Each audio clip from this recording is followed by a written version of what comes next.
I have a question for the OG fans of the show. Do you remember the days of season 2 when we'd eagerly await for a new episode of Miraculous, knowing it would be amazing?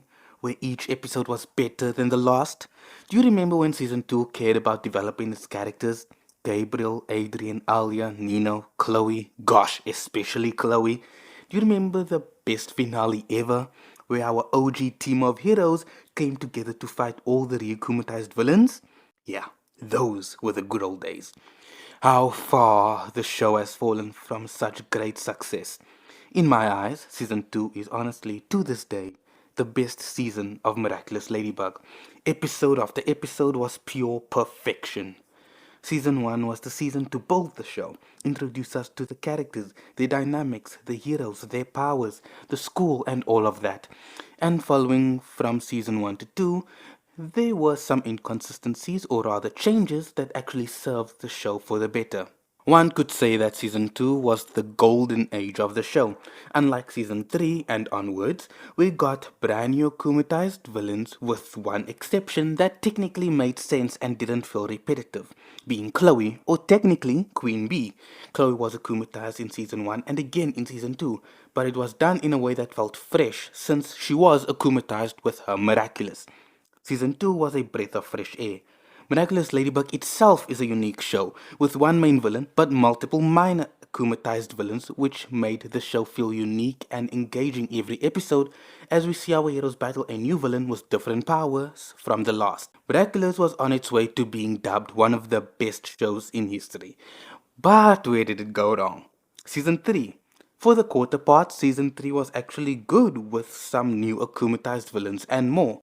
But at the same time, I found it repetitive that despite the dozens of characters that weren't akumatized by Season 3, the writers felt it was necessary to either re-akumatize previous villains with the same powers as before, or re-akumatize a civilian with different powers. Episodes like Miraculous, Chameleon, Reflector, Oni-chan, Time Tiger, Felix, and the finale I can accept having the same characters be akumatized because it served the plot of the show while keeping the episode itself fresh and exciting.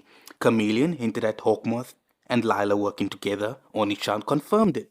Reflector had Ladybug and Cat Noir swap Miraculous, which was widely loved, so the fact that a previous akumatized villain made a return was looked over. Time Tiger is after Chris Master, so Chris was akumatized twice in one season, but it served the plot and kept the episode fresh by introducing a new hero and hinting at there being a new Hawkmoth. Lady Wi-Fi, Reflector, and Princess Fragrance make a return in Felix, but for good reason, and pushing the plot forward while keeping fans interested in the character of Felix.